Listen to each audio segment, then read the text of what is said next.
Hello and welcome, illuminated physical beings. This is a collective reading for the new moon in Taurus that's happening on the 19th of May 2023. This is happening at 28 degrees and 25 minutes of Taurus, where the sun and the moon come into conjunction. Our conscious and unconscious spaces are in union with one another. This is the first Taurus moon that we've had for a while now that isn't an eclipse. The nodes are still in Taurus, but they are all the way at the other end at 3 degrees. So that is quite far apart, so this doesn't count as an eclipse, but the nodal energy is still in the same sign, so it's still having an effect. It's the sort of the subtle energies, it's the intangible openings and closings that we're dealing with in this new moon. This, as I said, is a collective reading. I work with tarot, astrology, and as you can see, my hands are moving around right now. This is independent of my conscious thought. This is one of the ways that I channel energies from different dimensions. They want to come in and help integrate the messages, do some healing. You may pick up intuitively what all the movements mean to you on a personal level, but just understand that this is working with the subtle body, the quantum field, the quarks and the atoms, the things that aren't tangible. So I'm here to talk about the sort of collective understanding about what this new moon in Taurus is going to be. I will be doing an all 12 signs all 12 signs reading, where I'll pull cards for each of the 12 signs in relation to this new moon. Also, in the introduction of one of those, I will be doing a chakra cleanse with my pendulum. So do go check that out if you're interested. My name's Chloe, and welcome to all the cards on the table. This channel for me is my way of paying it forward. Astrology and divination have helped me reconnect back to my true self. And I like putting out this content for people so we get informed understanding of what's going on. You know, all the cards on the table means, you know, wanting to see as much as possible, get as much information as possible so we can make informed decisions about how we can work with the energy.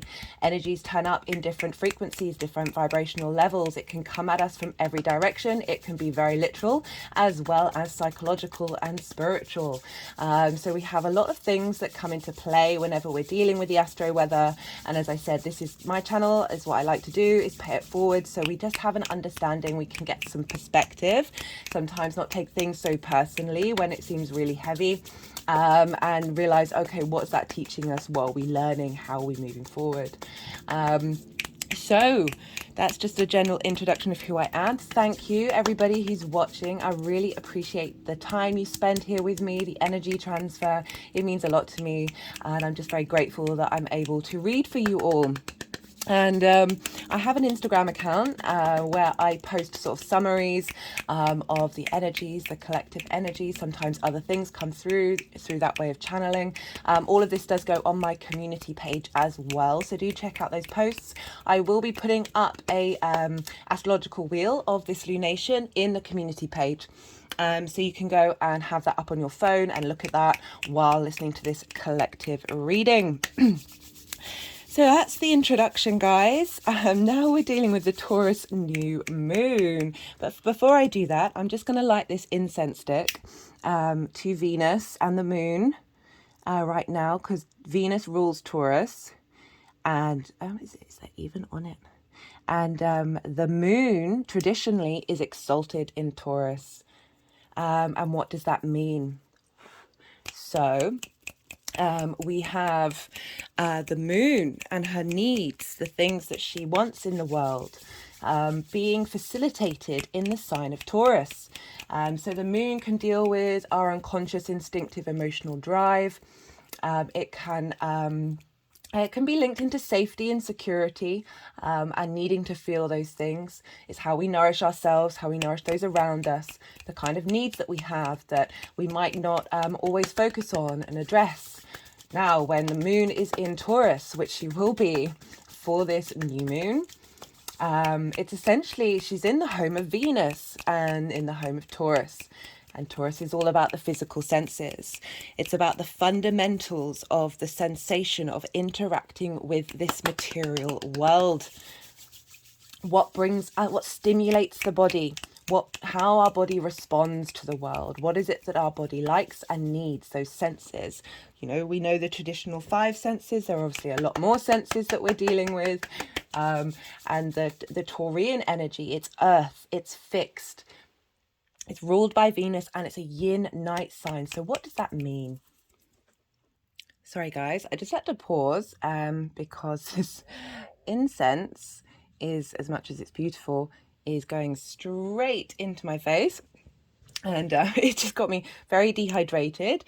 Venus is in Cancer as well, but I wanted to go back to the incense. This is Panchavati, and I googled it before I came on, and Panchavati is a very holy city in India, but also it's the name of a group of 5 different trees that are created in groves in India that are very, very sacred. And the fact that we're dealing with trees here, because Taurus is an earth sign, so we're dealing with our personal relationship to nature, but also the fact that it's 5 different trees. Venus forms a 5-pointed star in her journey around the Earth. We had a new Venus star point in Libra at the end of last year, and when Venus retrogrades in Leo, that will be hitting a Venus star point. And Venus plays a very poignant role in Earth. In terms of the planet, the Venus caused a lot of trouble for Earth in order for it to form into the way that it is. But it's also the brightest star in the sky. And it was one of the first planets that a lot of our previous traditions as being human beings, was one of the first sort of, aside from the sun and the moon, of us being able to track the cycles of Earth. And currently Venus, she is a evening star. And so when Venus is an evening star, when any planet is an evening star, this means that the sun rises before that planet, and that planet is visible at night after the sun has set. That when planets are evening stars, this is when they go, there's more retrospection here. There's more planning. There's looking to the past in order to understand what's been going on. And so Venus, the ruler of this moon, the ruler of this new moon, is in a state of contemplation. And when she goes through the Leo retrograde, she will then move into being the morning star and being a bit more direct. But I just thought it was interesting with the synchronicities of the incense that I decided to burn today, in that number 5. It's a very powerful number, linked into the pentagram and the cycle of Venus around the Earth. She represents what moves us, what we're attracted to, what we desire, how those physical senses are responding to the Earth, and what gives us comfort and ease, a sense of harmony, a sense of value, a sense of appreciation that we get with Taurus and Venus. And so Taurus, fixed energy. It's one of the fixed signs. Fixed signs have really been going through it the last couple of years. They can be very stubborn. It's fixed energy, as I said, like cardinal energy instigates things. It's more leadership energy. And then the fixed signs that follow cardinal energy maintain that which has been started. So with all these eclipses that have been going on, with Saturn being in Aquarius, there's been a lot of change for wherever these fixed signs fall in your chart. But there's momentum with fixed signs. Once you get going, you're able to just be quite relentless in what it is that you're doing. But these eclipses have, well, this is not an eclipse, right? As I said, this is an eclipse, but we've been dealing with this eclipse cycle for a while. So it's all still very valid and very important of now we've got this fresh new start with this Taurus new moon coming through that's really helping us bring everything together and understand how we feel about it. It's not how we emotionally connect to it, that's Cancer, but it's how do we feel in our body. We've also got Mercury's been retrograde in Taurus. So that fixed energy, love that. Love that coming through as the first card for the Taurus New Moon. So I'm going to try, sometimes I forget, I'm going to try and read all the cards as they come out. So the Ace of Pentacles, this is earth energy. This is fresh, new vitality. We're dealing with a new moon here. You couldn't get any more new moon in Taurus than the Ace of Pentacles. I always link this card into New Earth. And this is because that's a very catch-all term, but for me, New Earth means embodying this 3D existence from a 5D level. It's not about denying the physicality of this world. It's about embracing it and combining it and being at ease with it. From a higher perspective. And you see here we've got a gateway. And we've got mountains at the other side of that, and mountains represent wisdom, higher perspective. So this, the ace always means we're moving through this path and going through a portal, right? And aces are linked into vitality. It's the beginning of the deck. There's a huge potency with what the aces have to offer, and this is Pentacles, so this is earth energy. We're dealing with Taurus here. This is the physicality. This is can represent our health, it can represent our work, it can just generally represent the 3D realm that we're in. There's a sense of loyalty and stability when it comes to earth, and this is a whole new, having gone through that eclipse cycle, we are now rejuvenated. We are now open to this fresh new start, having broken through the fixity of the hedge. We have found an opening. We have found a new way of looking at things while still engaging in the same dynamic of the 3D realm. So where was I? What was I talking about? I was talking about how we've been through eclipses, and now this is a fresh new start in Taurus. But in particular, these eclipse cycles have helped whoa, okay, so we've got another ace. I was just about to say, have helped break through fixed ideas we have, fixed modalities that we have, wherever this falls in your chart, and helped us break through that stubbornness. It's not about getting rid of all of it. Sorry, I just had to pause because as much as I love incense, I forget because I don't use it very often on this channel. For this very reason, it's been a while since I've lit some incense on this table, but I really felt called to that. It's all just going straight into my face, and I nearly choked then.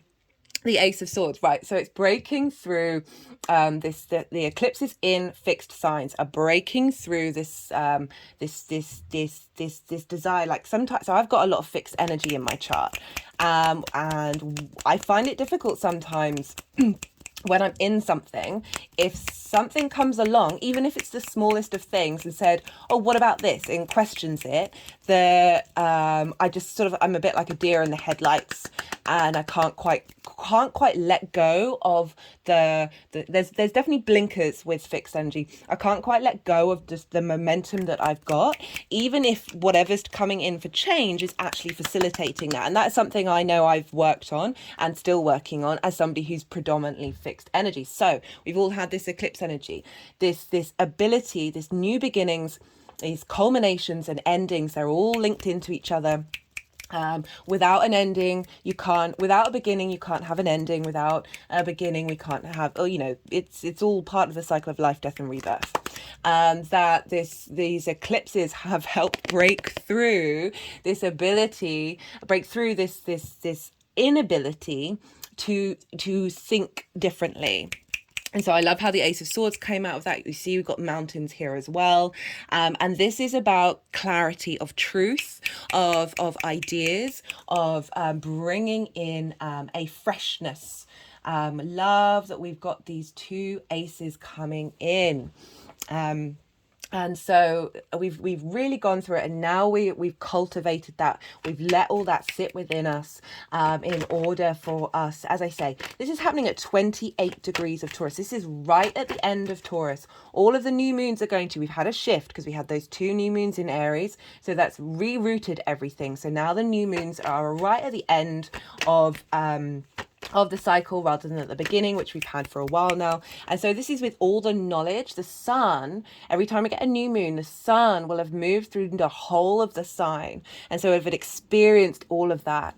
And it's like it's a symbolism of what's happened with these eclipses, that we have gone through so much, and with that wisdom we are then able to level up and go through from everything that we've learned. Like the aces may be the beginning, but it's all part of the cycle. When we have the 10 and then we move back to the ace, of having gone through all of that experience, we can then use that wisdom with this fresh new vitality of how do we think about things differently from an elevated state. And so this new moon, this fresh out of the box new moon from those eclipses, is really opening up this space for us in a very personal level. Just got the King of Wands. So just highlighting the maturity of the energy coming through with this new moon. Wands is all about, it's fire energy, and this is all about passion and creativity. And one of the things that I was going to talk about is how this is following that Aries hybrid eclipse that we had, that's a fire sign. And so that hybrid eclipse that we had, which was our last new moon, was helping bring in soul integration, and we are in that space of that being seeded and growing. And with the King of Wands coming in, is saying that wisdom and knowledge that we may have on a conscious or unconscious level of that soul integration is at play here, is allowing it to be open, that the kings are very much in command of what it is that they're doing. There's a maturity, there's a sense of authority. This is Aries energies, the spark of life, that soul integration that we had coming in. It's still present with this new moon. And this is about being able to integrate our passions, our drives, our creativity into our physical form, into the physical body. Let's get back to Taurus. So as I said, this is, this is us, how we on an individual level, because it's the first earth sign, interact with the 3D realm from our senses. The Mercury retrograde for me was very much about redoing and going over trauma responses that our physical body has, right? So there are so many factors in us as human beings that guide us unconsciously, right? So our body may have been in a situation that created a trauma situation. Regardless of what that is, it can be on the subtlest of levels. And then whenever we go into a situation that is similar to that, through a sense of, our trauma, and our ego and our shadow is just trying to keep us safe. My hands have just gone over my heart chakra, by keeping us small, because we face trauma, and collectively we've faced so much of it, that our body will instinctively have a sort of energetic resonance, a physical response to situations based on previous trauma. And that Mercury retrograde for me has very much been about untangling that and recommunicating with our body in a way that is breaking free of those physical trauma that we have in our body. And this new moon is helping. So I was talking about Mercury retrograde and how it's breaking through those physical traumas. This Four of Pentacles is about feeling safe and in your own power in the physical sense. So the Chrysocolla crystal, which is, for those of you who have seen my recent videos, this has been on the table for a while now. This represents Taurus. Ooh, let's just see. Don't want that. I think the incense nearly is out. Didn't want it. Right. So the Mercury retrograde has been helping us feel safe in our body, whether that's something it's been seeded and reworking and going over, as well as numerous other things like technology going wrong. That's certainly something I faced. And bringing up issues in wherever that falls in your chart. On a collective level, I very much feel like this has been helping us move through that we're dealing with the senses here. We're dealing with Taurus, that stubbornness. It's about So Taurus energy, it's not just all about riches and really good food and pretty things. It's about you being very fixed and certain in the things that you like, those habits that we have, the things that bring us comfort, and not necessarily being open to change. And if we are, taking a long time. There's a sense of loyalty with fixed energy. Taurus is ruled by the bull. There's this solidity, there's this power, there's this strength here of being committed to something. It's also obviously very grounded. This is earth energy. This is the individual, your personal response to your environment, to your 3D nature. With that stubbornness of fixed energy and the bull, there's also the flip side of that, which is patience, which is being able to be still, able to be slow, and that rush of the outside world, not necessarily throwing you off your perch. There's a need for comfort and safety. You know, this is this physical form that we're in, this need to feel okay. When we're not in survival mode, we're in thrival mode. So there's that Venus desire of that comfort and that safety, in order to then, once we feel that, be creative and be expansive and have a sense of desire and pleasure from that sense of safety. You know, as I said, this is the exaltation of the moon. So the moon is getting treated. Got the Two of Pentacles here. We've got a lot of earth energy coming through. The Two of Pentacles is about survival mode. And it's just wanting to highlight, putting the Four of Pentacles over the top of saying we are helping release this sense of survival mode and getting into our own internal power. Because one of the thoughts that came into my mind that I didn't quite vocalize is that the more that we work on our own internal power, that stubbornness, that slow and steadiness, that consistency, that loyalty to your physical form that you have, that finding that comfort and safety internally,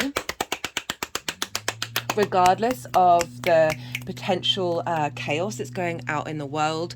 I always point, when this card comes up, to the fact that these ships are on really big waves, and imagining myself on that ship, of being like, you get the things you need to do done, you're in the moment. You're trying to survive, but you're not in this contemplation space of the moment. There's motion, but there isn't a momentum moving forward. There isn't this expansion, because you're trying to juggle all these different things. So they're just wanting to put this quartz wand here to help clear the energetic fields in our body, the chakras, and help bring in this, as I said, I was talking about finding this internal safety, this internal power, that even if this is going on, you know your own strengths, you know what you're doing, and you are able to weather any storm. Okay, so it's interesting focusing over the city, the sort of the collective energy, the interactions with lots of different people, that energy coming, trying to come in and distort that power. And they're sort of moving this around. I'm sure you can see it's sort of like a force field around this figure.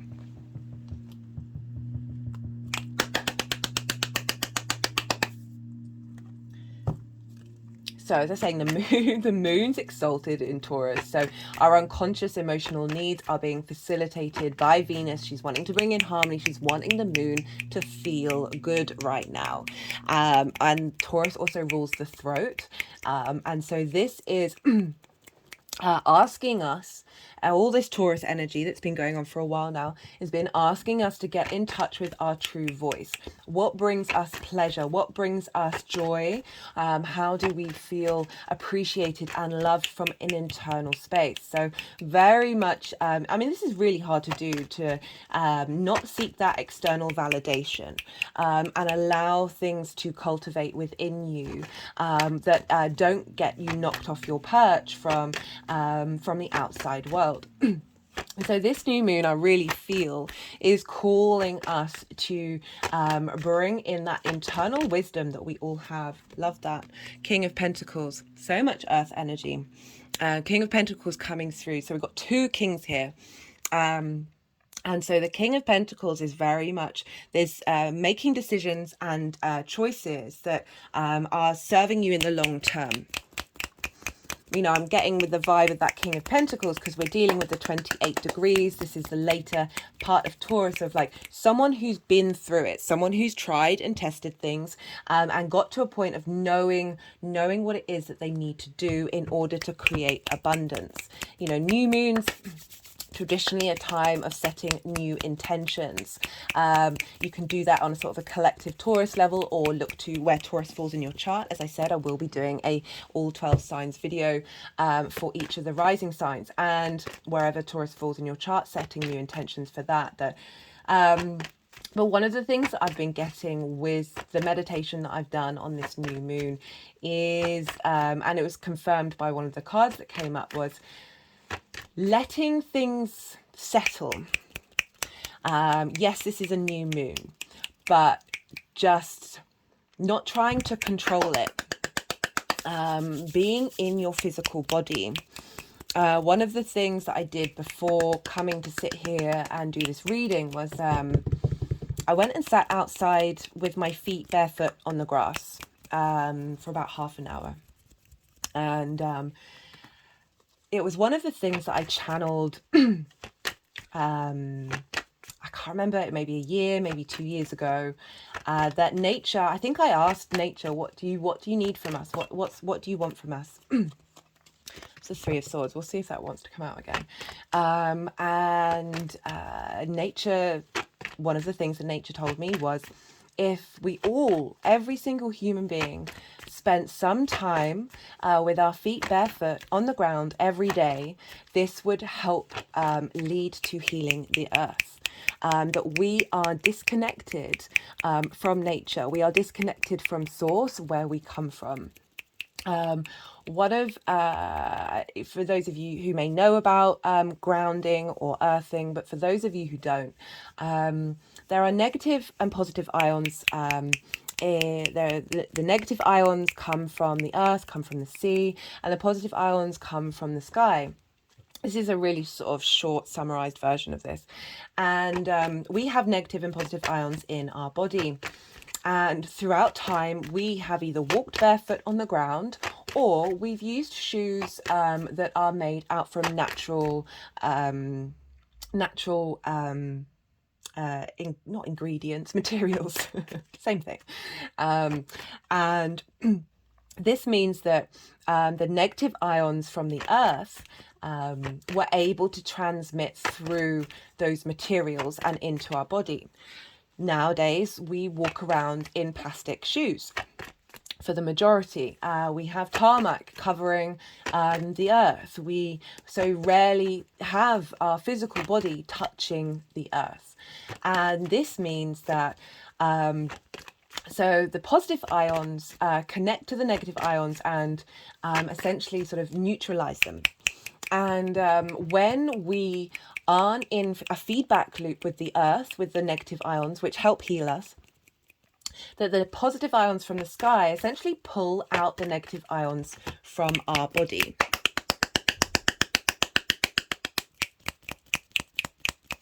And this, amongst other things, leads to inflammation in the body.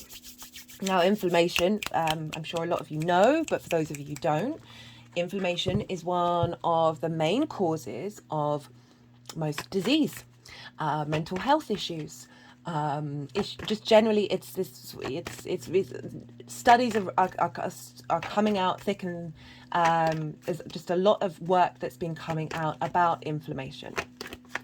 And it's not necessarily something that the traditional medical industry want to address, because they would rather give you something that is essentially like putting a band-aid on something rather than getting to the root of the issue. Right, so one of the things that you can do,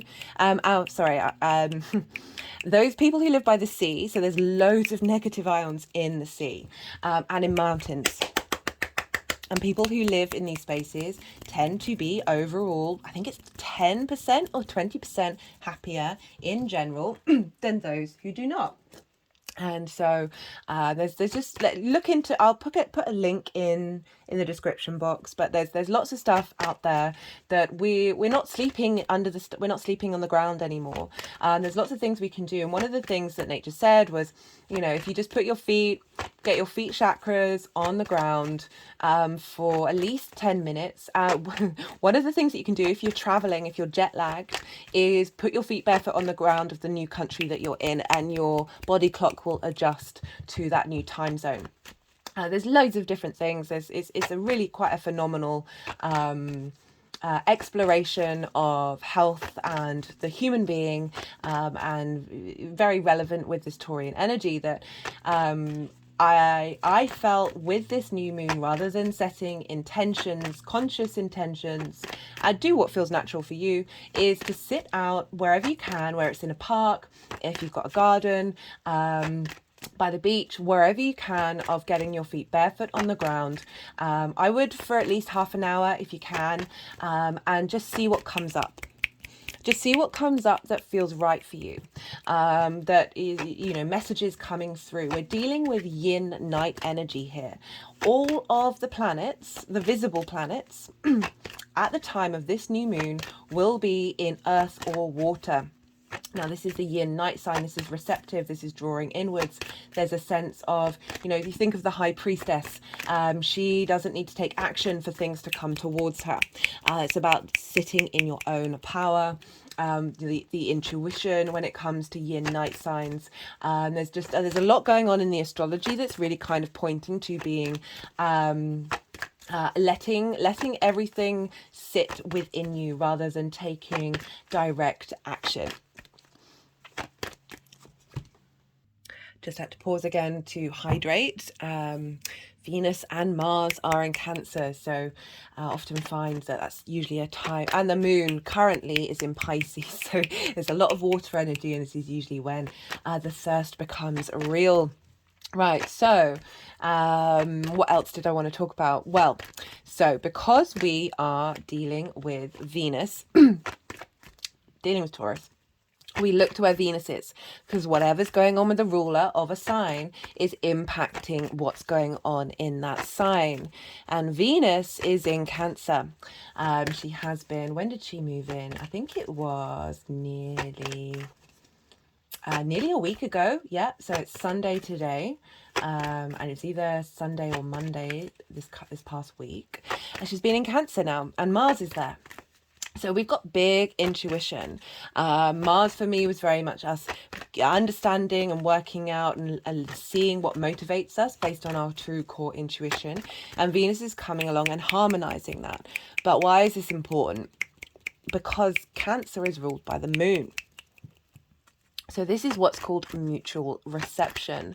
The moon is in Venus's sign and Venus is in the moon sign. So they are very much on each other's side. They're helping facilitate each other's journey. There's a lot of power between these two celestial bodies. So we're dealing with water and earth here. Water likes to nourish earth, and earth gives water structure. They are both yin night signs. They get along. They know what's going on with each other. They've got the same vibe. And so, but with water and earth, they're both bound by gravity, and there's a heaviness with that, but there's also a longevity. Water erodes everything. It may take its time, but it has a lot of strength and a lot of resilience. But it's also, we're dealing with the moon and Cancer, our personal interactions with how we feel. Reading on that Knight of Wands. Let's see if that wants to come out again. And how we feel, and Venus is coming along and really harmonizing that intuition, bringing some harmonizing, some desire, some creativity with our intuition. There's a softness, there's a flow, there's a more, we may have felt a bit more combative with Mars being in Cancer, a bit blowing up emotionally, and now Venus is there really helping you bring in a sense of connection, and as I said, ease and flow. So with the last full moon that we had, that Scorpio full moon that was an eclipse, Mars was in mutual reception with the moon. So we've got our last full moon, which was a big Scorpio eclipse. Mars was in mutual reception with the moon. So real strength between, the moon's been getting a lot of strength at this time, and now Venus is in mutual reception with the moon. So our instinctive emotional needs, how we nourish others, this new cycle that we're starting in the Taurus area of our life, being facilitated by Venus.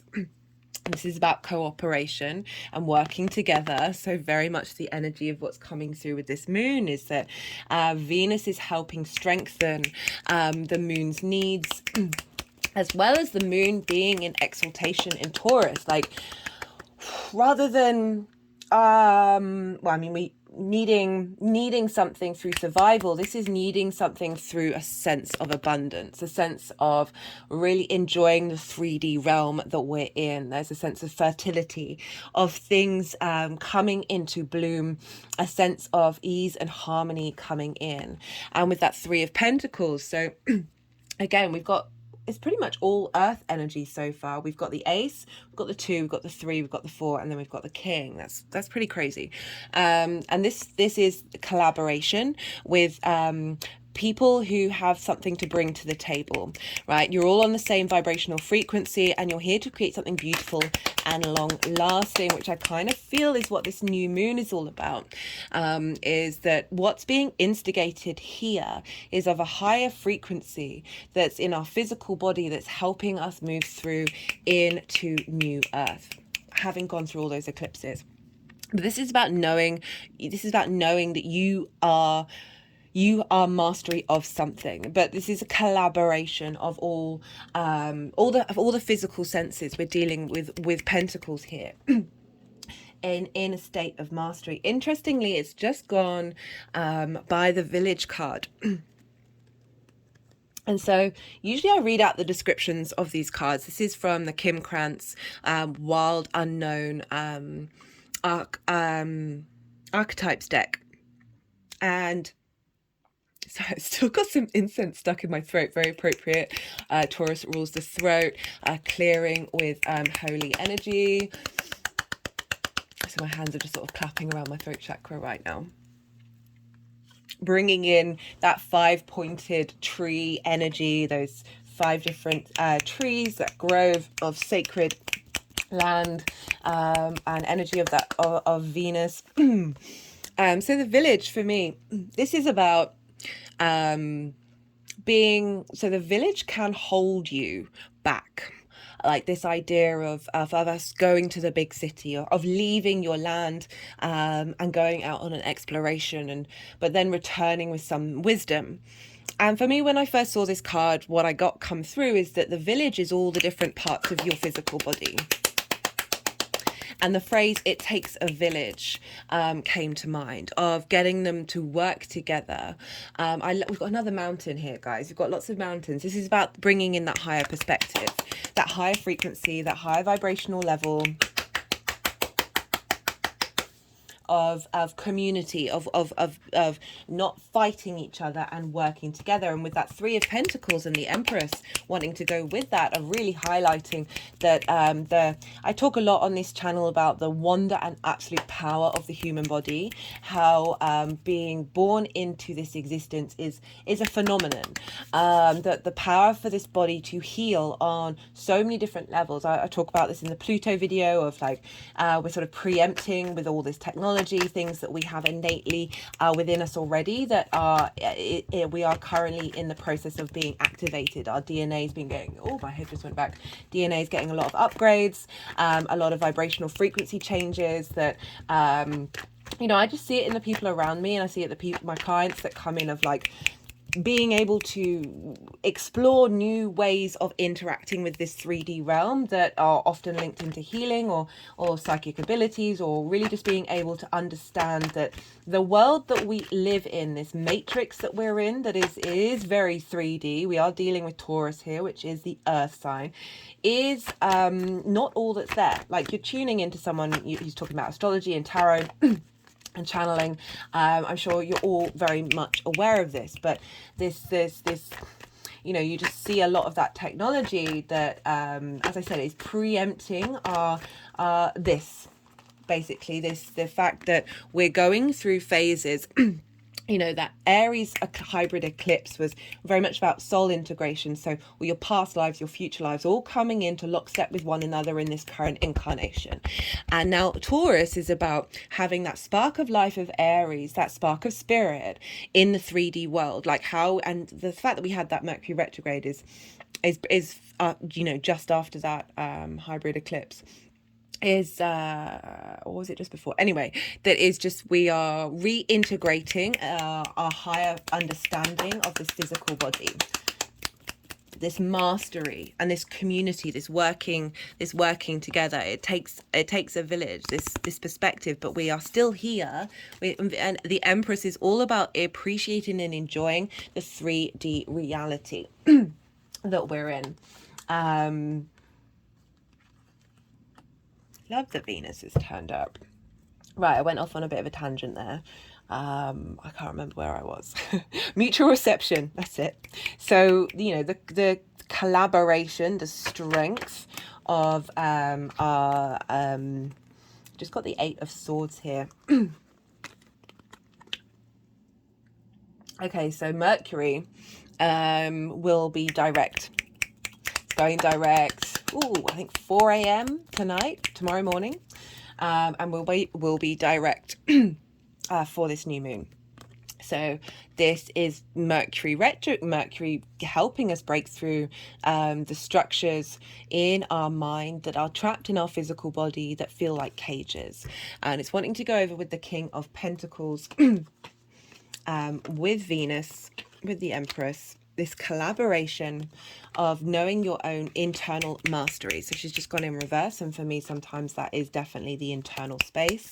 That this takes time, but you know, this is slow and steady wins the race of really being able to clear out those blockages in our physical body that have blocked us, our cages that keep us trapped.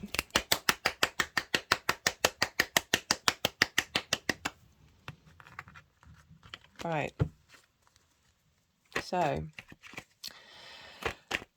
let's go back to the sun and the moon. So the sun and the moon will be sextiling Mars in Cancer. So the sextile is an aspect of Venus, wants to bring creative energy. It's very free-flowing, easy, subtle energy. It's a very soft and gentle vibe coming through. And so Mars has been in Cancer, so Mars is in the sign of the moon. What's going on with the moon is impacting Mars, and Mars is right at the end of its journey. Certainly for me, with my journey through Mars going in Cancer, is, as I said, cutting through and defending the core of your intuition, and just allowing that to flow through you and get through emotional traumas that may have blocked that intuition. And now all of the wisdom and knowledge that Mars has learned in Cancer, which for Mars can be a difficult sign, we're now getting a sense of creative energy pouring into this new moon. But again, this is a water and earth. We're still dealing with yin energy. This is about observation rather than action, right? So it's about observing the energies around and seeing what comes up. And you know, Mars, our motivation and drive, based on a very intuitive level, is feeding into the sun and the moon. We also have the 10 of Pentacles. So many pentacles. So many pentacles. So what's going on? This is long-term legacy. This is, again, this is collaboration between the esoteric and the 3D. So the town and that spiritual side of who you are, and what's happening during this full moon is setting up energy that's for your long-term legacy. These things take time, and they work, and they're working together. But there's like that's the end, the culmination of this experience is stability, both for the community and the individual. We have, between the sun and the moon, a sextile with Neptune. So we've got a sextile with Mars in Cancer, and we've got a sextile with Neptune in Pisces. So another water sign, another sextile, another easy, creative, appreciative, this sense of flow, sense of fun, connection and harmony between Neptune and the sun and the moon. And now Neptune for me is everything all at once. All the dimensions, all versions of time, all realities, this connection to the mystical, the magical, the pure, creative, creator force, where anything is possible, the quantum field, right? And so with the sextile, again, this is, as I said, this is free-flowing, easy energy. This is asking you to just be in flow at this time, and Neptune is feeding this higher vibrational frequency of Pisces, this collective water sign of community, of magic, of synchronicities. Feeding into that sun and that moon, and Mars and Neptune will be trine one another. So we've got a trine between Neptune and Mars. So their trines are an aspect of Jupiter. This is about bringing in inspirational energy, elevation. Jupiter wants to bring in wisdom, a sense of knowing, a sense of internal truth, and through that wisdom and knowing, that's when the opportunities and abundance come in. So we've got Mars, our motivation and drive, in a trine with Neptune of this magical, beautiful, inspirational energy. This is how finding out our intuition and how that motivates us to, think of that fantasy, think of that dream of what is possible for us. We also have Mars is it's out of sign. This is an opposition. Wait a minute. Yeah, this is in opposition with Pluto. So we've just got the Sun card. So I'm about to talk about what's called a cradle. The image will be up on the community page. So with a cradle, we have an opposition. So that's between Mars and Pluto. So Pluto's still in Aquarius. So, but it's by degrees. This would normally be in Capricorn if this was exact, but this is still by degree, it's still an opposition between Mars and Pluto. And so we have an opposition, and then we have two sextiles here. And so we've got Mars to the sun and the moon, the sun and the moon to Neptune, and the sextile between Neptune and Pluto. So this forms what's called a cradle. So it's kind of like this. So this is usually when the baby's there. And so this has got a lot of inspirational energy. We also have a trine between Mars and Neptune and Pluto and the sun and the moon. Pluto's out of sign, but it's still counting. And so we are being held by this cradle. We are being held by this cradle.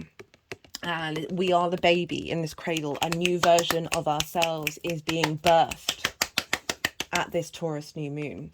And interestingly, that sun came up when I was talking about it came out when I was talking about the Mars and Pluto, but I feel like it's kind of the energy of the cradle, of really being held by the divine wisdom of this eternal light, right? The sun asks us to find joy, to smile, to find lightness. But this child is on this horse, or this white horse is representing you're being held. You are the horse moves. You're traveling to a new space.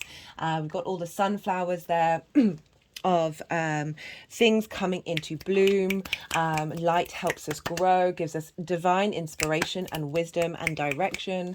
And so this cradle is, you just think of like the cradle of civilization. You know, there are lots of cradles all around the world.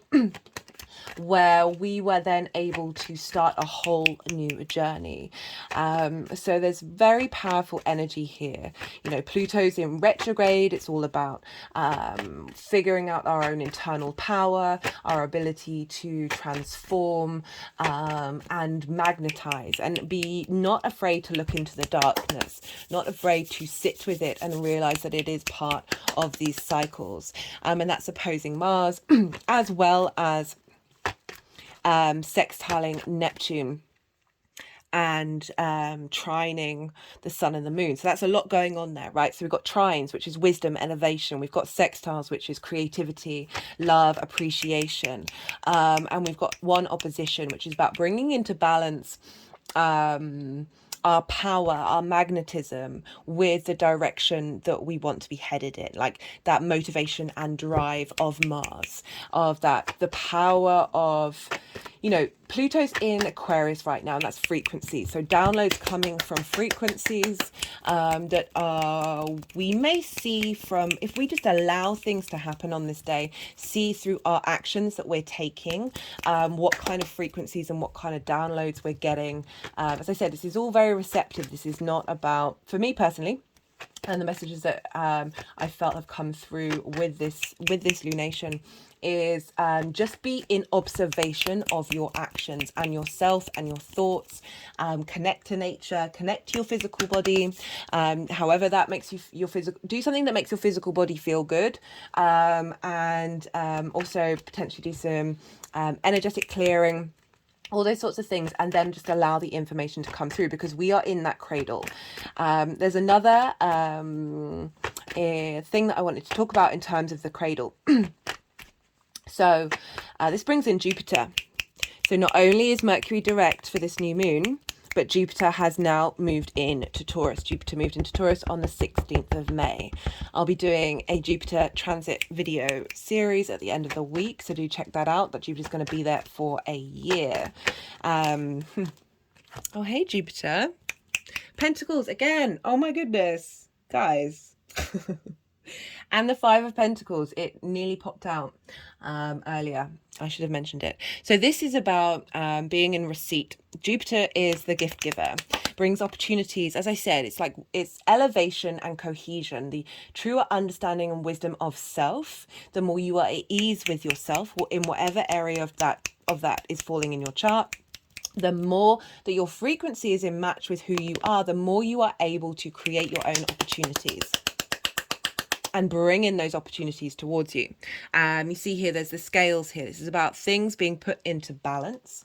And so Jupiter coming in, right? So this cradle that I'm talking about. So we've got a lot of free-flowing energy, right? So these aren't hard aspects. Sextiles and trines aren't hard. They are very inspirational. They're very easy. They help you out. And we have with Jupiter, who is now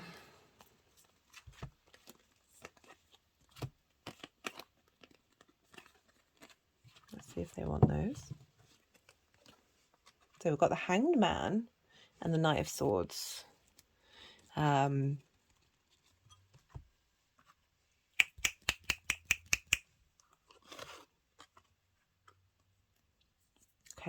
I'm going to read those later because they seem to want to be there with the silence card.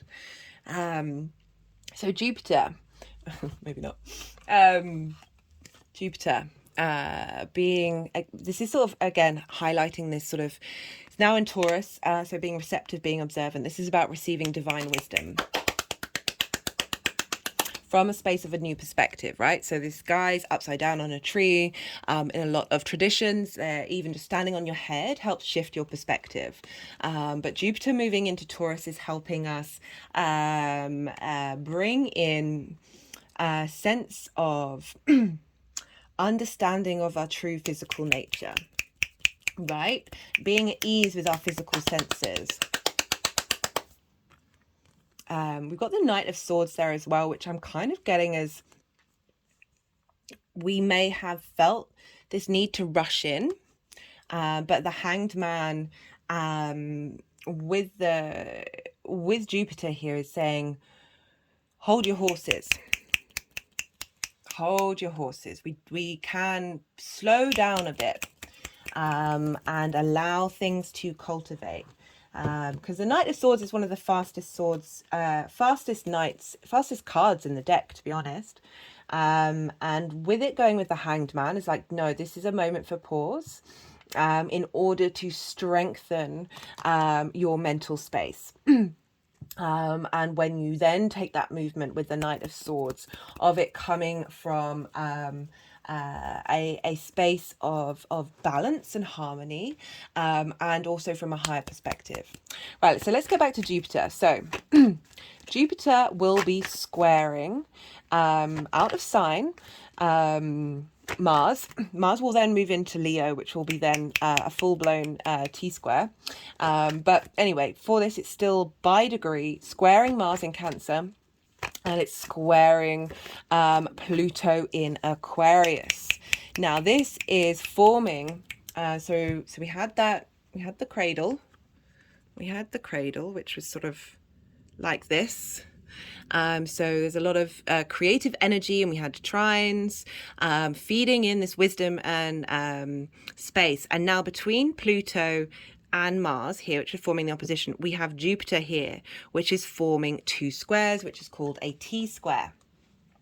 Now, squares can bring out conflict, drama, frustration, competition, but friction with hard aspects with a square is when we create in the 3D realm. Right, so we've got Jupiter seeding here, conjunct the North Node, by the way, where we're heading, what we're striving for, is seeding this internal wisdom within us and in the form of a square. So we're being forged right now. Knights can be linked into Mars as well, but forging ideas, forging what it is that we want to strive and move out for.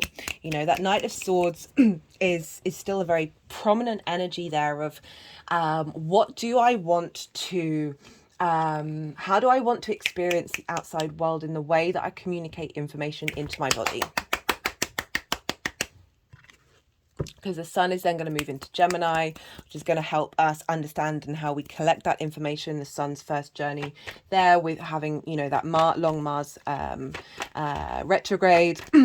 And so where was I? So we've got this structure of this square between Pluto and Jupiter and Mars. So we've got a lot of power energy here feeding into Jupiter. Mars, our actions, our drives, what gets us out in the morning.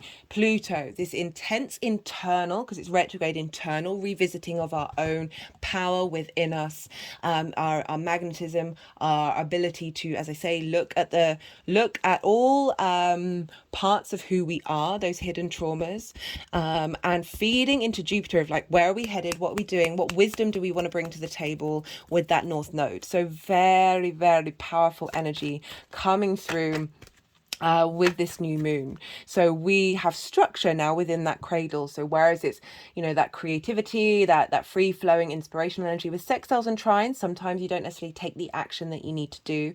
That this squaring with Jupiter is like the action that will be taken will be done with wisdom. And remember, this is all energy that's being seeded at this time that will then later on we'll see action kick off and move forward. Right, so that's a pretty powerful off the top of the, just generally quite powerful energy for us with this Taurus new moon. We also have, I'm just going to pause for a second, guys. Sorry, the thirst is real today. So we also have between the sun and the moon, they are trining Ceres, which is a asteroid, otherwise known as Demetra. This is big, fertile goddess energy, and she's down in Virgo. And so this is a fellow earth sign. So we have this trine, this aspect of Jupiter wanting to bring wisdom, elevation, expansion, cohesion, a real sense of inspiration and wisdom flowing from Demetra into this new moon. You know, this sense of the harvest of nature, of that cultivation, of that sense of abundance, this very, very primal, fertile goddess energy of us being in rhythm with the cycles of earth, be in rhythm with the cycles of our own body.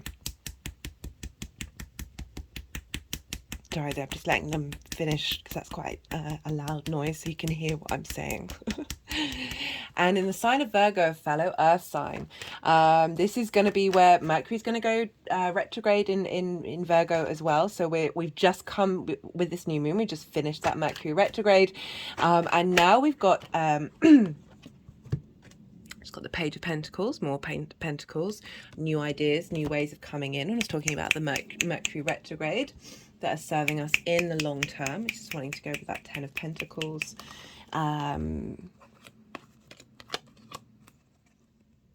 With the Ace of Swords, of how we communicate with our body.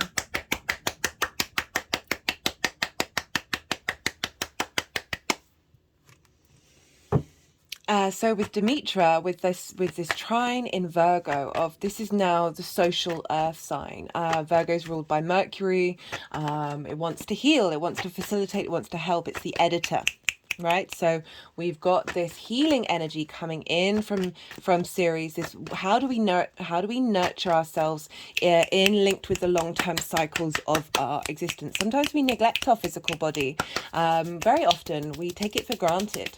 We don't take care of it in the way that we need to, thinking that, you know, we're always going to be okay. And I really feel with this trine feeding into this new moon energy that the wisdom of the healing energy of Virgo, of how do we facilitate, how do we get things in, how do we get the body into its flow, and how do we bring that sense of abundance and that nurturing nature of Ceres into the new moon. So we've got lovely strength coming in from an asteroid at this time. We also have, it's quite wide, but it's still co-present. We have a conjunction between the sun and the moon and Uranus. It's a 9-degree orb, so it's quite far away. Uranus is at 19 degrees of Taurus. So they're not in the same decan, but that energy is still there. And Uranus has been in Taurus since 2018, and it's been helping us think very differently about our physical bodies and how we look to nature as well.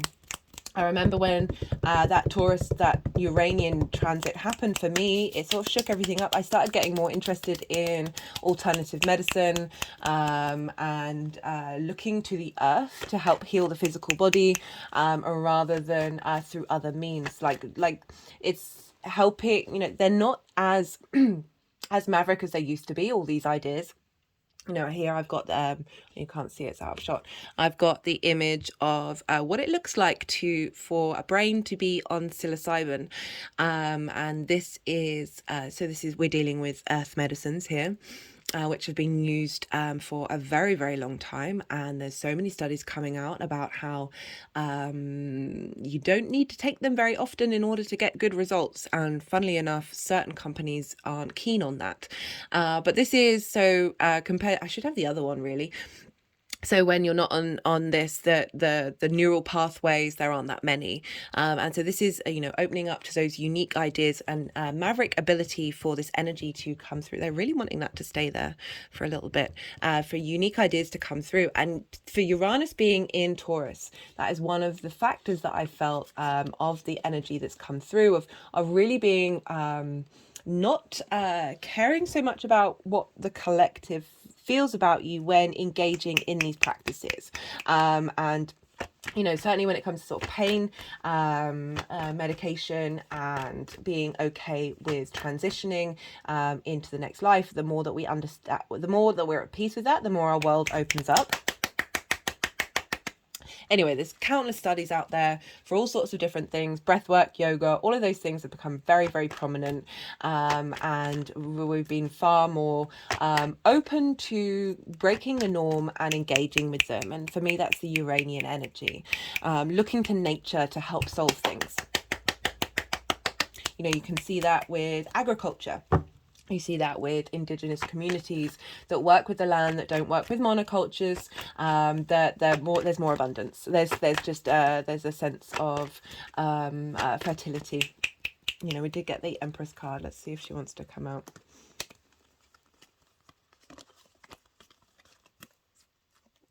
Okay, so she's gone with the 8 of Swords, and this feels like this is what Uranus is trying to break us out of, right?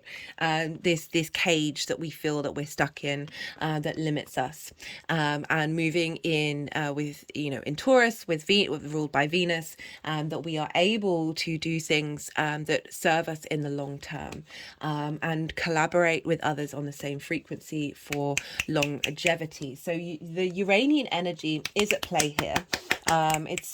It's not going to be as disruptive as some of the other cycles that we've gone through, but it's certainly going to be bringing in our ability to be open to new ideas that come through with this new moon. Right, that's nearly it on the astrology. Yeah, so this is, even though Mercury's gone direct on the 15th and Jupiter's moved in on the 16th, I know I'm repeating myself, but I'm really let it settle. Let everything settle. Don't necessarily have to force yourself to set intentions at this time. Just be open. As I say, barefoot on the ground, however you want to connect to the earth. Working in with water as well can be really useful, because the ruler of this moon is in Cancer, which is a water sign. Perhaps transmuting love into the water that you're drinking can be a really lovely thing to do. This new moon is going to be activating an eclipse that we had on the 19th of November 2021, so quite a while ago now. So maybe think back about what was going on then. Very interestingly, so that happened at 27 degrees and 14 minutes. At that eclipse on the 11th of November 2021, Venus was at 12 degrees of Capricorn. So she's at 12 degrees of Cancer for this one. So this is Cancer and Capricorn are opposite one another. So I just found that really interesting that at that eclipse in November, which would have been a full moon, we had Venus at 12 degrees of Capricorn. And now we're having this new moon, Venus at 12 degrees of Cancer. So this opposition coming through, this sense of bringing things into balance, that long-term legacy of Capricorn with how do we feel about it? How do we intuitively respond on a personal level rather than a collective level? And how important that is for our physical body to feel seen and feel heard, for our emotions to feel seen and feel heard. And yeah, just really sort of bringing in the synchronicities of the astrology. I just thought I'd want to mention that. Oh, something, I was going to say something. Oh no, it's gone. It might come back. Venus. So Venus is as I said, at 12 degrees and 59 minutes. All of this will go in the description box. I know it's a lot of information. And she will be sextiling Vesta, which is another asteroid. I really like bringing in asteroids. I try and bring them in as much as I can, because when I do personal readings for people, the asteroids are so loud and really bring in a lot of nuances with the chart. I absolutely love using them. Now, Vesta is about your internal devotion, your internal domestic space, tending to it, caring for it. And so she's in Taurus, so she's really been helping us understand where our dedication is on a physical level. And she will be at 15 degrees. And so we've got a sextile between this this sense of this purity and devotion when it comes to Vesta. It's that community space. It's that on the outside world, that's like how the hearth of the home, what we cook food, you know, being around the fire, keeping warm, keeping that community going. But on an internal level, so it might be a really lovely thing to have people round for dinner during this new moon, and just reconnecting with others, and being in a safe space with people of really highlighting the evolution of your physical body and how it responds to situations. So Vesta and Venus are sextiling one another. Again, there's a sense of creativity, a sense of appreciation and value, bringing harmony of your domestic inner space with the things that you love and you desire, and what moves you, what motivates you, what you're attracted to, and how you can put, you know, they're both very devotional energies, and it's just so what's happening with Venus is impacting the moon and the sun. So her connection to Vesta is feeding into the sun and the moon of this purity. I struggle with that word because it has a lot of connotations that I don't necessarily connect to, but this is sense of inner knowing of self. My hand's just gone over my heart chakra, and being devoted to it, and being devoted to your inner space, and being at peace with that, and being in flow with that, and finding creative new ways of leveling up that energy. Right, final bit. So not only do we have Venus sextiling Vesta, but we have Venus squaring Chiron. Chiron's in Aries at 18 degrees. It's a 5-degree orb, so it's not as strong. Venus will be moving into that square. But I just wanted to let you know that there's that healing of that individual spark that's being facilitated with our intuition, right? I pulled cards for the Mars Chiron square in the first Mars transit video that I did in Cancer. That was really, really powerful energy. And interestingly, what came out in the news, let me get my phone for that. Bear with me one second. On the day of that square, the Pope, where is it? The Pope now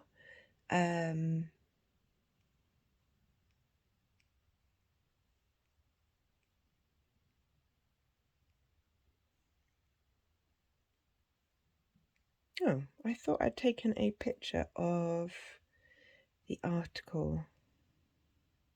Anyway, the Pope had given permission to the female clergy to vote for the bishops.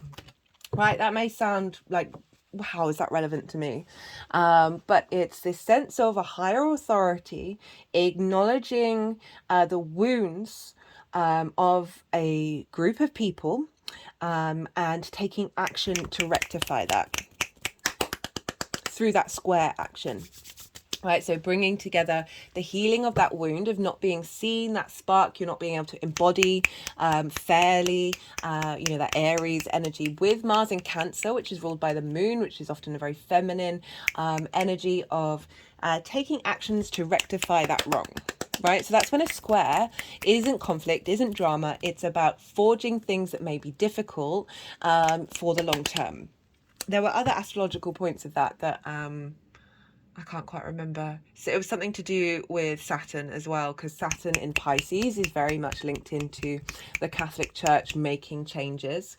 And that just sort of represents this shift in, with Saturn in Pisces, of reevaluating and relooking at your spiritual commitments, and being more egalitarian in Pisces. So with that square between Venus and Chiron during this time, we've got, okay, we are highlighting the magic and the medicine of Chiron, because Venus is really helping. Okay, now how do we harmonize that? Now how do we bring in creative ideas that facilitate the wonder that is Chiron, that is often linked into past lives, of the wounds that we may have had, of like, how are we then healing those wounds, the salve of Venus in Cancer, of how are we emotionally connecting to those wounds, that we are the now saw the magician. We are now able, interestingly, the magician with that square energy of taking action, that there is a sense of Venus facilitating internal harmony based on our emotional responses, and that feeding into our physical body at this time. Right, so the final thing I want to talk about in terms of the astrology is Venus will be conjunct the fixed star Sirius. Now, this came up with the full moon in Cancer that we had in January. I really recommend checking out that collective reading. It was such a lovely reading to do, lots of deep emotional healing coming through, but we had the moon conjunct Sirius in Cancer for that full moon. We also had Mars conjunct Sirius for the Aries hybrid eclipse. So we've got a lot of action linked into Sirius for these lunations, and Sirius for me is protection. So it's linked into the mythology of I can't remember whose hound it was, whose dog it was in Greek mythology. There's other mythology as well, of there's a sense of loyalty and devotion, faithfulness with Sirius. There's that I am sticking with my integrity. I am doing what's right. With Venus being conjunct Sirius, it's also about bringing in some ease and comfort in that ability to devote to yourself, to your inner space, to your physical body. And there's also a sense of cleansing as well. And yeah, so the moon represents the people. So I really feel like on a global level that there is some ease coming through with this Venus conjunction with Sirius, into our need for safety and structure.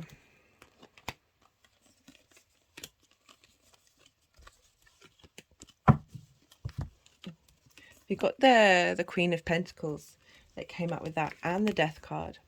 So this sense of, I was talking about this security, and at the beginning it's kind of tying back to what I said at the beginning about this finding that internal structure, that internal space, where you have that power and you have that safety of, we live in very, very turbulent times. The Death card is, we just had that Scorpio full moon, which has helped us let go, and this sense of culmination and release, this transformation, this composting of energy.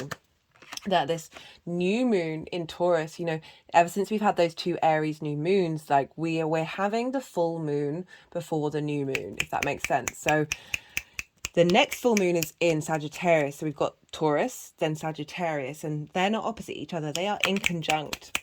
And this is bringing in a lot of maverick energy, but it's kind of like we're getting culminations before we're getting new beginnings. So we're really like leveling up very, very quickly at this time. Everything's moving very, very fast, except for this time, this new moon, where I'm like, calm down, just chill. We've got the Queen of Pentacles. So again, we've got, do we get the King? Yeah, we got the King and Queen of this Sirius and Venus connection, of this contemplation, this protection. The Queen of Pentacles is it's still very abundant energy, but she's really good at giving advice. We're getting a lot of, I feel like the more that we slow down, the more that we are in stillness, the more wisdom that is going to come through for us all. They just wanted me to pick this up now, so I'm going to read. I'm going to pause and have another drink of water. I do apologize, guys. I don't usually do this often, but I just want to refresh. Okay, so this is from Rumi's Gift Oracle deck by Honarvar. I put all the decks in the description box.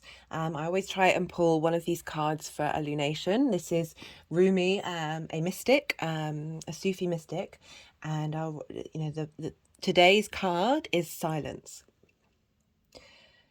Last night I became mad. Love saw me and said, I am here. Don't shout, don't wail, just be silent. I said, oh love, what I fear is something else.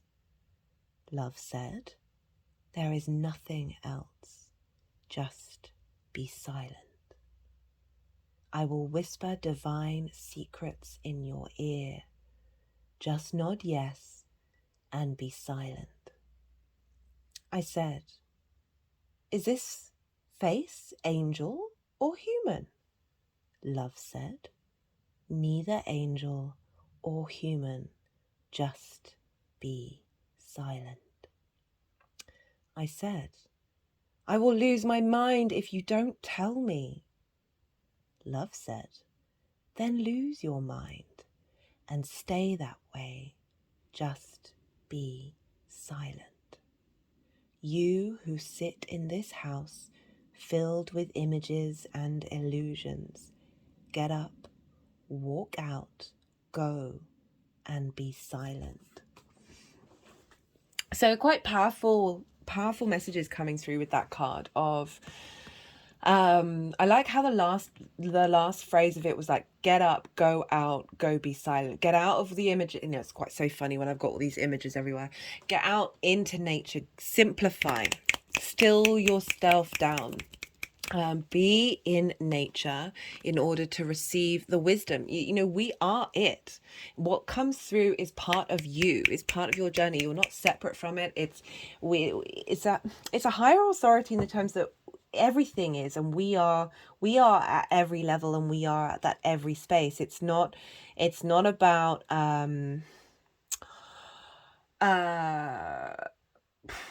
so I just really struggle with authority. I've got Aries in the 9th house, so you know, whatever it is, it's just going out and being in that slowing down. Like, I was having a chat with my friend's kid the other day about screens, and obviously we're all addicted in one way or another, and we don't often allow ourselves time for slowness.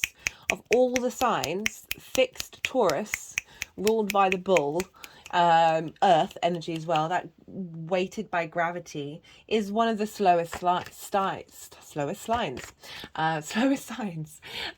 that with this energy in Taurus, it's calling us. We've got so many planets in yin signs, night signs, feminine signs, this observation, this stillness, this drawing inward. So sometimes in this very busy world, we find it really difficult to allow ourselves to switch off. Our mind can get in the way. We kind of want to distract. And I was talking to my friend's kid, and I was like, oh, well, imagination really struggles to come in when we're constantly busy. I know with my own personal channeling, like, I'm really trying to find this... giving myself the space to meditate and allow the messages to come through, because I am very restless. I can be very needing things quickly, needing distractions. Like often I'm doing 3 things at once, and that can block off messages, and being trying to really cultivate that, because when I do, then there's a real clarity in what the messages want to come through, and that's something that I need to work on. I feel like we're all addicted, we're all constantly in this dopamine space. That I said to him, like, imagination can't come through, you need to get bored. You need to get still and allow that sort of magic to come in. And love is just talking to us and saying, be still, be silent, and I will come through. I will fill that space. And he looked at me and he's like, oh. And I was talking about creativity and imagination, and I talked about how I struggle with it as well. Like I wasn't judging in any way, and he was just like, okay. And I just got this feeling that something shifted. It was like, oh, okay, there's another way of doing something. Like, this isn't the only way. And fixed energy can be very much that, of like, suddenly there's a little light bulb moment that comes on. It may take a while to get that into practice, but when it does, you can't not unknow it.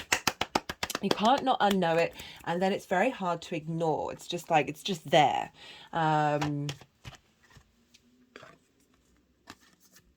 So they're just wanting to, wait, what are they wanting to do? So this serious energy, this devotion to our emotional state, this devotion to protect and honor, and be faithful. Mars for me, moving through Cancer, is very much, I have got your back. I am defending you. I am making sure that you are safe and you are protected. And Sirius here, that's always there, that fixed star, with this connection to Venus, is bringing in this ease to be more devoted to our internal space, and through that, you know, one of the references to Venus conjunct Sirius is gaining by inheritance. And it made me wonder, like, what does that feel like for us collectively? What can that feel like individually that doesn't necessarily manifest in the 3D world? Well, the inheritance of our soul, the inheritance of that cosmic energy that we are a part of, that, you know, Sirius is really allowing Venus to express through our what we connect to, what we desire, what bringing in creative new ways of integrating that deep intuitive space, that space where true wisdom comes through. But there is, the cards are asking, the meditation was asking for stillness, for being more in a space of receptivity, where we can allow the messages to come in. Like I often don't like to say, oh, you've got to do this and you've got to do that, because I don't want to limit anybody from, you know, we're all going to have our own personal experience, but I can't ignore the messages that have come through, and my own experience of engaging with what this new moon feels like. And it's saying, let the dust settle, be still, be kind, be open. So the Magician card wanted to come out before, and now here it is. I was just about to say that when we do this, we will realize we have all the resources that we need in order to then take action. New moons aren't a time for taking action. This may happen around the first quarter moon, or later on in the year when we get to Leo energy, because that squares Taurus energy. The things will have come together. Also, that will be activating and trining that eclipse that we just had in Aries. So the bridge. My words keep stumbling all over me. This Mercury retrograde has for numerous different ways has been playing with me. So we've got the bridge here, and for me, whenever bridges come into play, this is about bridging between two different spaces, obviously, but two different realms, two different and for this reading, it's very much this physical space and the 5D, this allowing that stillness, allowing that to create this bridge, this sense of connection. My fingers are clicking around my mind and now around my throat chakra.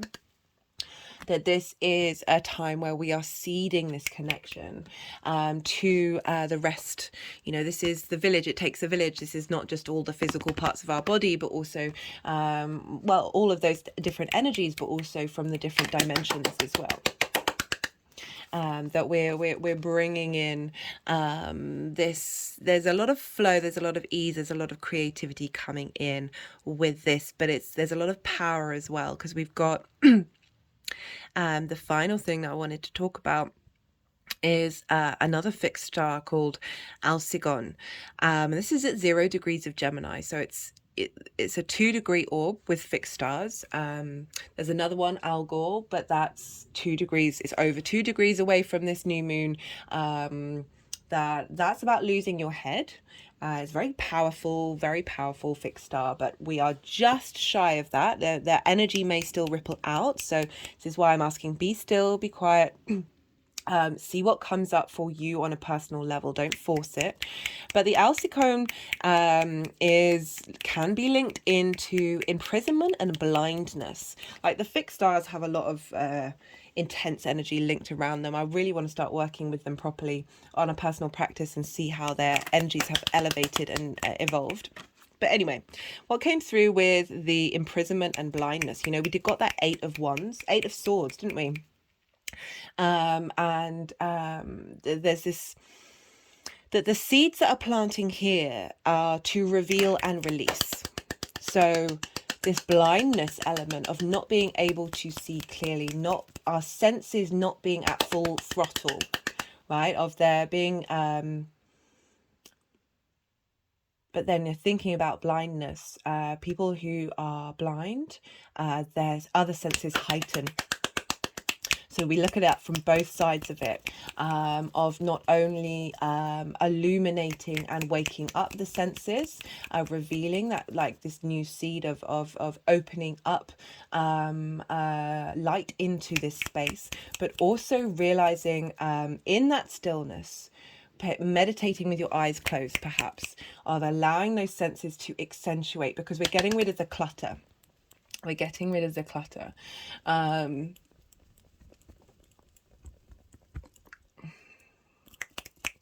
And with the imprisonment as well of these cages that we're stuck in, this physical body that for some of you may feel like a cage, that it is actually a blessing, it's a wonder, and that the more that we respect and honor and work together, it takes a village, the more we bridge these connections from a space of love, from a space of respect,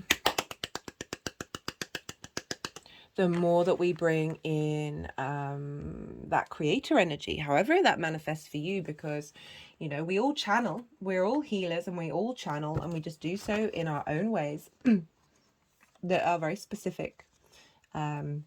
Just wanting to go, I've got a Shunganite pyramid here, and Shunganite is very much linked into purification and healing, getting rid of that stuck energy in our physical bodies,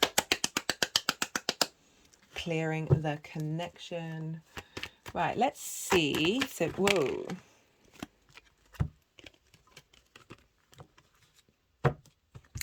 So these just flew out. I've got 3 aces now and the 7 of cups.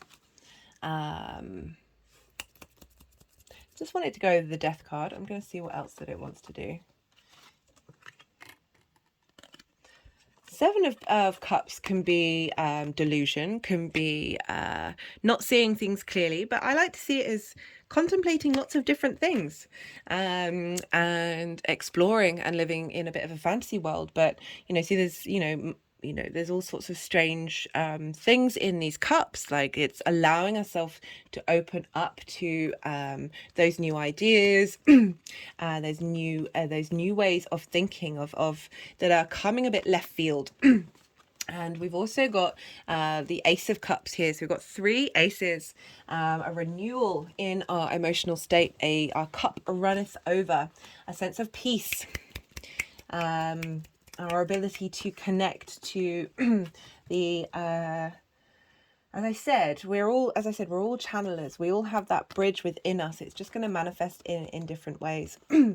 and being able to ground ourselves and see the truth of things. It's very, very potent energy. I'm going to pull. Wait, are they still wanting to do? Okay, they're still wanting to do. Let's see how long we've got. Okay, I can talk about. So we've got 2 main crystals here. But before I do that, I just wanted to give a shout out to this wonderful lady who creates these beautiful objects. I'm going to put her eBay shop in the description box. Because I had quite an amazing experience. When was it? Last week or the week before? Somebody reached out to me and it was a scammer. And, you know, they sent me an email saying they'd love to give me a free reading if I promote them on my channel. And, you know, you felt, you know, they're sort of interested because you think, oh, spirit works in mysterious ways. Is this spirit trying to get some messages to me that I might not have heard? And then I thought about it I was just like, I can't guarantee that I would that I would recommend somebody. I really need to know how they work and what it is that they do, and what kind of messages that they're putting out, and what, you know, just wanting to understand like how they're giving back to the world. And like she, you know, she had an Instagram account, but she hadn't posted in a year. Whether it's a she or not, I don't know. She was advertising herself as a she, and found on her TikTok that it was just the only things that she was posting were reviews from influencers. And I just replied saying, no, I can't guarantee this. Can you show me more content that you do? I'd like to get to know you. I'm not just going to blindly promote somebody. And I found on one of her TikToks, one of the reviews, the woman was saying, oh, I can't talk about the reading because it would break the magic, break the spell. And she needs this and this, so like your name, your mother's name, your email, and that's all she needs to do the reading. And I was just like, this seems quite suspicious. As I replied back to saying, can you just let me know? She's also said, oh, I really liked your content, what video, you know, really enjoyed it. So I just asked her, oh, curious, what video did you like, and do you have any content to share, blah blah blah blah. And she replied going, oh, I've lost your channel,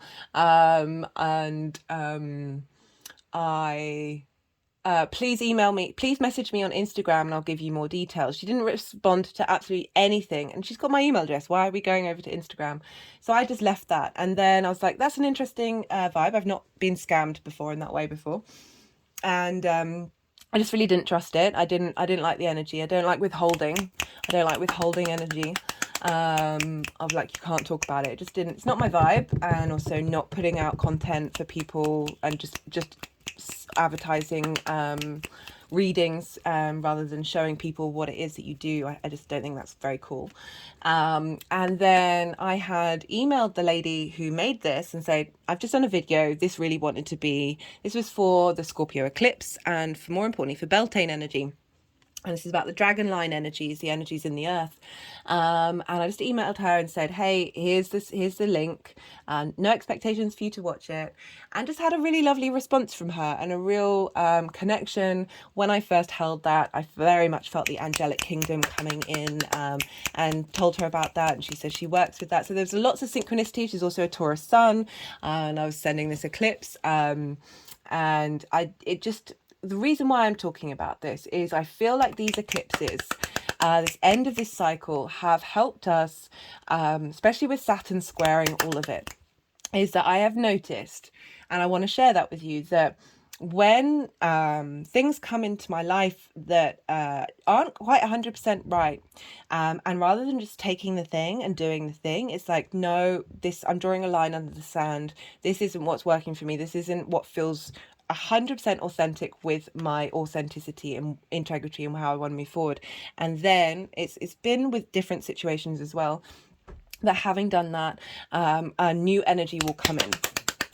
So the universe is testing that fixed energy of, okay, what is really important? Because questioning that, rather than just keeping going, questioning that, it really gets you to the root of what's right at you. And we're dealing here with this this new moon of a reinvigoration of the physical body and how we connect to it, and really opening ourselves up to that inner space. There's that stillness, there's that thinking, there's that contemplation of a situation, allowing something to come in, allowing your intuition to come out of, know what actually feels good, what feels good in your body. Like sometimes things feel good for like 5 seconds, all sorts of different things, and then it kind of falls away. This is asking us to work to the long-term sensations. And the final card that wanted to come out was the Wheel of Fortune, Jupiter. Jupiter is at the root of this wisdom that's coming into Taurus. There's a shift of gear. After all of those eclipses, now we've got Jupiter moving into Taurus, wherever that falls in your chart. The Wheel of Fortune is about changing. This is, you know, the fixed signs here. And we've all got fixed signs. Even if you've got nothing in a fixed sign, we've all got fixed sign energy in our chart. And this is a sort of that release point, that understanding, that working, that culmination of everything that's gone on, that wisdom that you've got from things, that we're now bringing that into that energetic shift has changed and we are moving forward. Love this reading. So many pentacles, guys. So many pentacles. Heavy 3D energy, but not heavy. I'm not one of those people who dismisses the 3D world and thinks that the more we dismiss it, the higher our spirituality gets. I think that's a load of nonsense, personally. You're denying the wonder and beauty that is in this 3D realm, even if it's difficult, even if it's really, really difficult. Intuition just came out. Again, we've got we're dealing with the moon, we're dealing with Cancer. We've got Venus there. Really bringing in our intuition into the long-term cycles and mastery of it.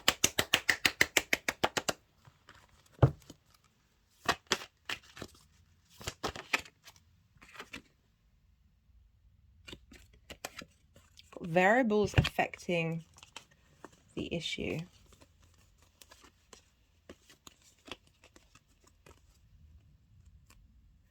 Interesting.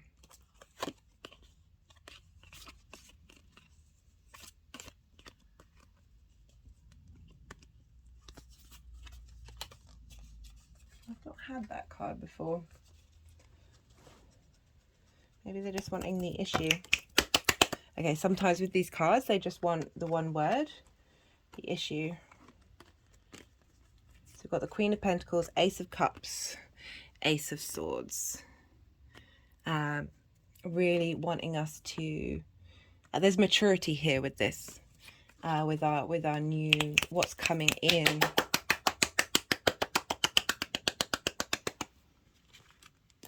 Okay, let's get, I'm wanting to go over here. Let's get one more card from the Numerology deck. Let's see what wants to come through for Taurus.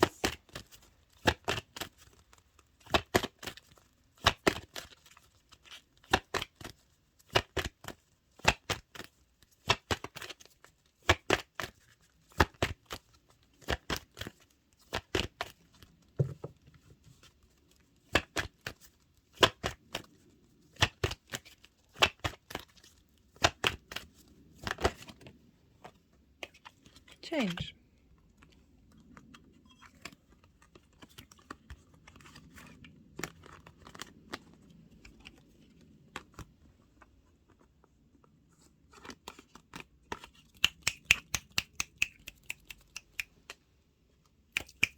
What a beautiful way to end.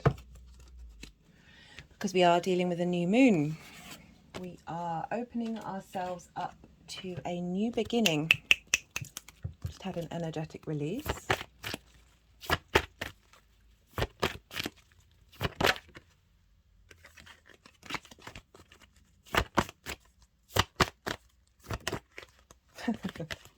So this half flipped out, and now it's come out again. Diversity blending. So the bringing together. It takes a village, guys. Every part of you coming together. Every part of you from every dimension being bridged, being connected after that hybrid eclipse. Pretty powerful stuff, guys. Right. So there were two crystals. I'm going to finish the reading here. And in one of the introductions to the all 12 signs, I am going to talk about the crystals that came out. We had the moonstone here. Let me just hold them up for one second. We had this beautiful moonstone and the chrysocolla, as I said, that's been here for a while. Oh, I love how you can see the ring light. It's like a little halo. Get this nice and close. Just lovely. I've had this charging on an altar for at least a year. Did some tidying up the other day. Right, guys. Thank you so much for being here. I really enjoyed this reading. So many pentacles. Got the king, the queen, the 10, the page, the ace, the 2, the 3, the 4. There's the ace. Where is it? The 6. The 5 popped out at one point. There we go. Look at all of that. Look at all of that. That's wild. That is completely wild. So many pentacles. Okay, guys. Be well until we meet again.